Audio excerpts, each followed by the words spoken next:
हरियाणा की जीत के बाद झारखंड और महाराष्ट्र में भी इसकी चर्चा है कि भारतीय जनता पार्टी वहां चुनाव जीतेगी। इसका असर, क्योंकि हम पड़ोसी राज्य हैं, इसका असर राजस्थान में पर भी है। हरियाणा के चुनाव से पहले तो चर्चाएं और किस्म की थी, लेकिन इस समय कार्यकर्ता से लेकर आम लोगों के बीच में ये पॉजिटिविटी है कि भारतीय जनता पार्टी इन उपचुनाव को जीतेगी। दोनों की जनता ने तय कर लिया है कि हम कांग्रेस की जमानत जब्त कराने के लिए तैयार हैं और भारतीय जनता पार्टी को बड़े मार्जिन के साथ में जिताएंगे। समय एक जैसा नहीं रहता है। जितना लोगों के साथ में कांग्रेस ने धोखा किया, कांग्रेस के नेताओं ने धोखा किया है, दोनों की जनता के साथ में धोखा किया है, निश्चित ही उसका सबक जनता सिखाएगी। पहला तो मेरा वादा है कि यहाँ से जो 20 साल से जनप्रतिनिधि है वो विकास के प्रति बिल्कुल उदासीन रहा है, तो पीछे की जो भी कमियां रही पहले तो उनको करूँगा। उसके बाद में शिक्षा, सड़क, स्वास्थ्य, किसान, महिला शिक्षा, दलित, वंचित, उपेक्षित सबके लिए एक नियोजित प्लान बना के प्रायोरिटी के आधार पर जिस चीज़ की आवश्यकता पहले उसको पहले, बाद में सभी तरह का, मतलब मैं झुंझुनू विधानसभा के संपूर्ण चहुमुखी विकास के लिए कर संकल्प हूँ।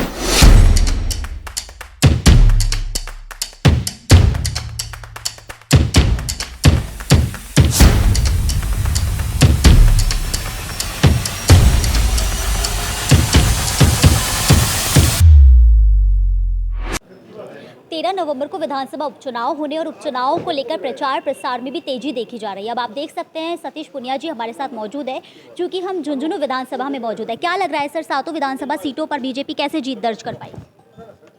देखिए, हरियाणा की जीत के बाद झारखंड और महाराष्ट्र में भी इसकी चर्चा है कि भारतीय जनता पार्टी वहां चुनाव जीतेगी। इसका असर, क्योंकि हम पड़ोसी राज्य हैं, इसका असर राजस्थान में पर भी है। हरियाणा के चुनाव से पहले तो चर्चाएं और किस्म की थी, लेकिन इस समय कार्यकर्ता से लेकर आम लोगों के बीच में ये पॉजिटिविटी है कि भारतीय जनता पार्टी इन उपचुनाव को जीतेगी। जातिगत समीकरण भी कहीं ना कहीं फैक्टर कर रहे हैं, आपको क्या लगता है? मुझे लगता है कि भारतीय जनता पार्टी को जब वोट मिलता है तो हर जाति, पंथ, मजहब का मिलता है, और वो विकास के नाम पर मिलता है, विचार के नाम पर मिलता है। डबल इंजन की सरकार है, सबको पता है। राजस्थान में भारतीय जनता पार्टी की सरकार है, केंद्र में मोदी जी की सरकार है। कुल मिलाकर लोग विकास के साथ, लोग सरकार के साथ जाते हैं, उसका फायदा बीजेपी को निश्चित मिलेगा। सर, चुनावों में दावे वादे किए जाते हैं, ऐसे में आप देख सकते हैं कि हरियाणा चुनाव में जीत का सेहरा भी आपके सर बंधा और आपने कहीं ना कहीं पार्टी को फिर से उस स्तर पर लाकर खड़ा कर दिया। ऐसे में आप देख लीजिए सर कि बीजेपी में अपने प्रदेश अध्यक्ष मदन राठौड़ जी और भजन लाल जी के लिए भी प्रतिष्ठा का सवाल है। कैसे वो अपनी प्रतिष्ठा पर खरा उतर पाएंगे? देखिए, जीतेंगे तो प्रतिष्ठा बढ़ेगी, इसमें कोई दो राय नहीं, और जीत निश्चित है, वो साफ तौर पर दिखती। हमारी एक सीट थी, जितना विश्लेषण करें तो भी हम अच्छी सीटें हासिल करेंगे, तो प्रतिष्ठा स्वाभाविक रूप से बढ़नी है। झुंझुनू हरियाणा से कहीं ना कहीं जुड़ा हुआ क्षेत्र है, ऐसे में पलायन किए हुए भी काफ़ी लोग हैं, क्या वोट पर उसका असर पड़ेगा?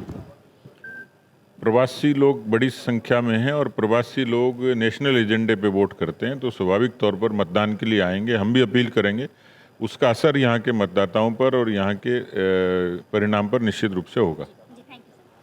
तो हमारे साथ थे सतीश पुनिया जी, जिन्होंने आप देख सकते हैं कि विधानसभा चुनाव को लेकर जो दावे और वादे हैं उन पर खड़ा उतरने की यह बात की है। तुलसीराम के साथ में जयपुर से पूजा जोशी। हमारे साथ कैबिनेट मंत्री अविनाश गहलोत जी मौजूद है। हम उनसे झुंझुनू विधानसभा सीट की बात करते हैं। सर, क्या लग रहा है इस बार बीजेपी कितनी सीटें ला पाई?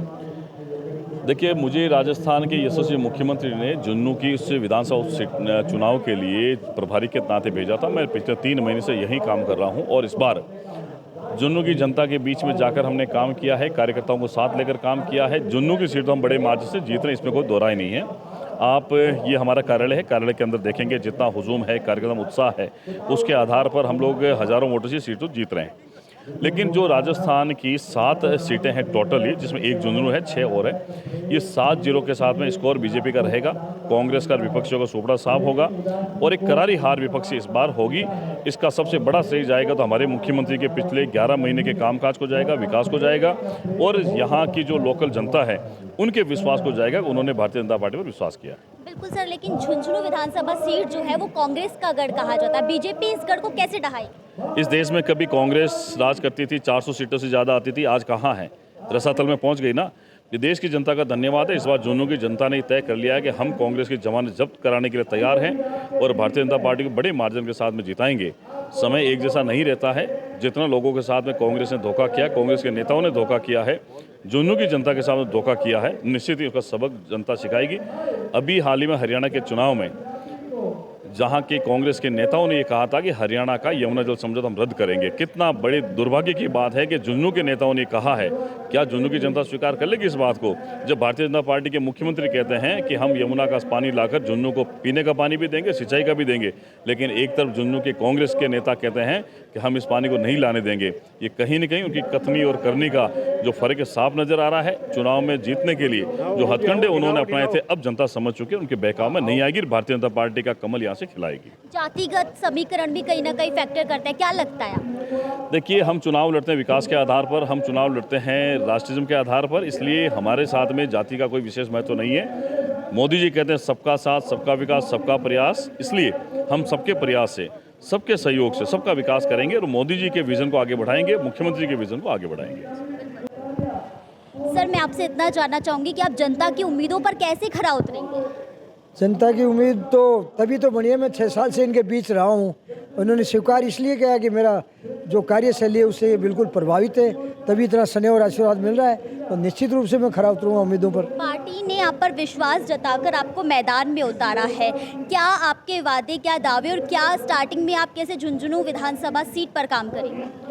पहला तो मेरा वादा है कि यहाँ से जो 20 साल से जनप्रतिनिधि है वो विकास के प्रति बिल्कुल उदासीन रहा है, तो पीछे की जो भी कमियां रही पहले तो उनको करूँगा।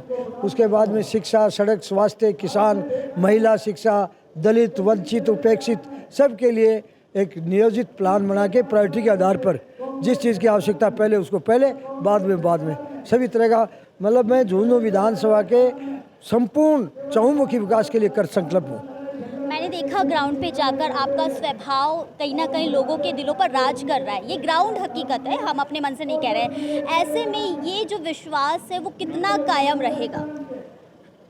ये तो आपको ग्राउंड रिपोर्ट में मिल रहा है, तो आज भी मेरे को उसी तरह से जन सलाह उमड़ रहा है और जनता के स्नेह और आशीर्वाद के कारण ही मेरे को जो ऊर्जा मिल रही है जीत की ओर अग्रसर है, तो ये बिल्कुल कायम रहेगा। पीछे से जो मेरा इतिहास रहा है और मेरी जिस पार्टी से मैं उम्मीदवार हूँ, पार्टी की जो नीति है ना, सबका साथ, सबका विकास, सबका विश्वास, उसमें भी आस्था है।